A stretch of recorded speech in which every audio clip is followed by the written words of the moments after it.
So you are starting to read the Écrits. That's quite a challenge. You will need to know about the first schema that Lacan develops in the Écrits, the L Schema.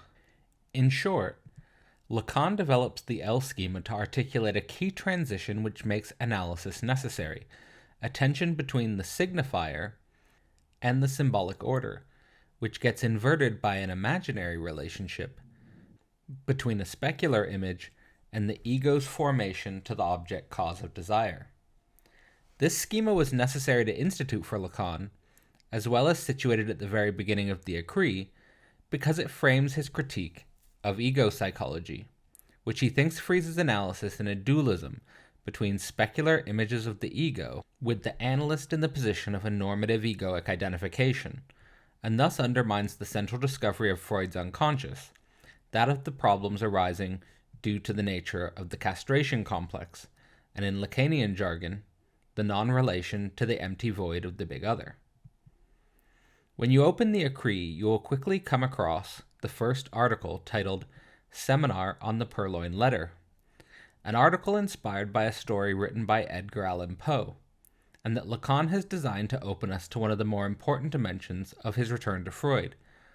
There are four main characters in this drama, each of which will help us understand the L Schema, which is arguably the major point of the entire story. The king, the queen, the minister, and the detective. The story is structured around two scenes, the primal scene and its repetition. The primal scene, and in the start of the story, we find that the queen receives a letter, from not the king, but from a duke. All we know about the letter is that its contents disturb her honor and peace. She turns the letter face down, and the king does not see this happen. However, the minister does notice this event. He sees her distress, and also fathoms her secret. He switches the letter that she has received and replaces it with a fake copy. While the queen notices the switch, she cannot say anything because it would attract the king's attention. In the primal scene of this story, we should recognize three important things. The first is that an imaginary relationship is set up between a man and a woman. This is a dualism between the king and the queen. The second is that the woman, or queen, knows about and ignores a letter from another suitor, while a figure of political power, or the minister, knows and abuses this knowledge. The third is that a man in royal power, a king, does not know and appears to be innocently duped by a woman, as well as not so innocently undermined by political power. If we want to translate this scene in psychoanalytic terms, we must first emphasize that the first moment establishes an imaginary relationship representative of the child and the mother as the starting condition for our signification. The second moment establishes a letter from an other suitor, what we could consider as the father or a general representative of the symbolic order. And the third moment establishes a deceptive exploitation and manipulation of blindness and precarity of a starting condition by a figure of political order.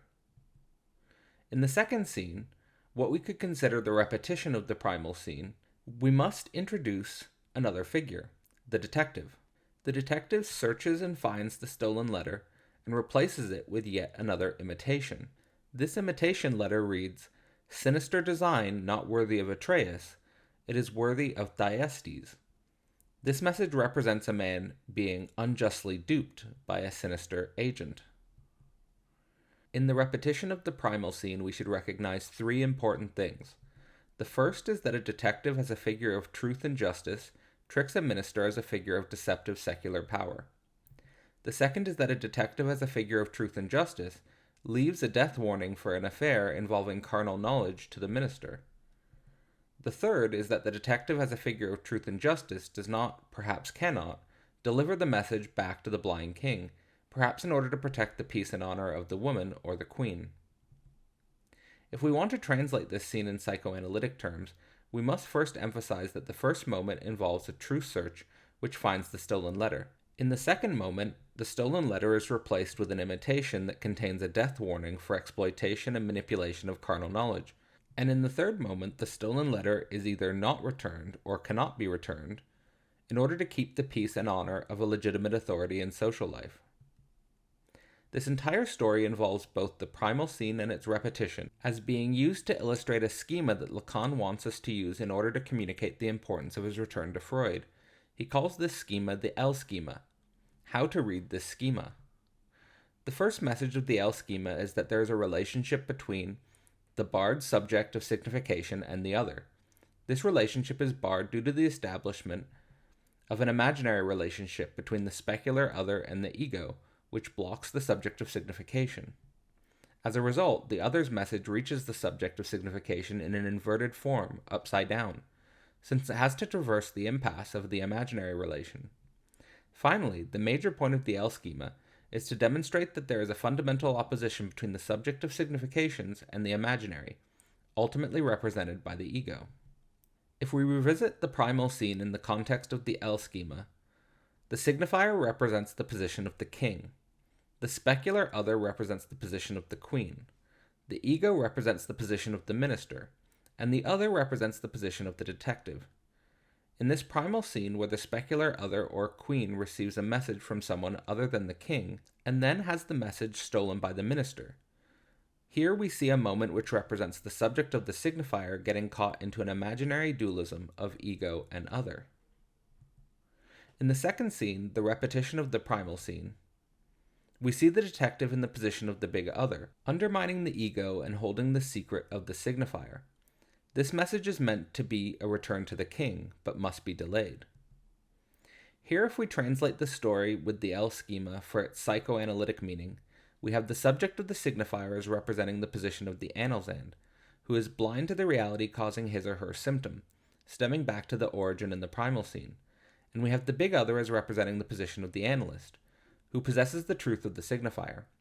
The first moment is thus the moment of the stolen letter instantiating imaginary capture, and the second moment is the moment of the delayed letter and the potential of the analytic cure. The truth of the letter is nothing but the subject of the signifier's castration anxiety, that they are not the desire of the queen. And the truth of the big other is nothing but the non-relation, that there is no other to receive your desire. As it relates directly to Lacan's psychoanalysis, we can say that the subject of the signifier is the impotent blindness of the child coming into the world. The specular other is the dyadic imaginary relationship to the mother. The ego is what tries to use an illegitimate power to establish a deceptive relation to the specular image, and the big other is the empty locus where Lacan thinks we should establish analytic practice, an attempt to return the delayed letter to the subject of the signifier. In terms of the L Schema's main critique, it is directed towards what Lacan calls ego psychology, where he thinks the post-Freudian institutions are establishing the position of the analyst on the level of the ego and reifying a relationship with the specular other as opposed to overcoming this imaginary dyad for the freedom of the subject of the signifier. Towards that end, Lacan thinks analysis must be in the very locus of the empty big other as the embodiment of death, and reflecting back to the subject its own unfathomable mystery. And that was an intro to Lacan's L Schema. To reiterate, Lacan developed the L Schema to articulate a key tension which makes analysis necessary, a tension between the signifier and the symbolic order, which gets inverted by an imaginary relationship between a specular image and the ego's formation to the object cause of desire. This schema was necessary to institute for Lacan, as well as situated at the very beginning of the Écrits, because it frames his critique of ego psychology, which he thinks freezes analysis in the dualism between specular images and the ego, with the analyst in the position of normative egoic identification, and thus undermines the central discovery of Freud's unconscious, that of the clinical problems that arise due to the castration complex, and in Lacanian jargon, the non-relation to the empty void of the big other. It is with this structure in mind, that of the arduous and difficult labor involved in traversing imaginary capture for the truth of the symbolic, that we should start to read Lacan's Écrits. Philosophy Portal is also a curriculum opening up to the foundations of modern philosophy. If you are interested in learning the foundations of Hegel's phenomenology and logic, Nietzsche's Zarathustra, or contemporary philosopher Alenka Zupancic's work on sexuality, you will find in-depth courses at Philosophy Portal. Philosophy Portal also offers one-on-one guidance.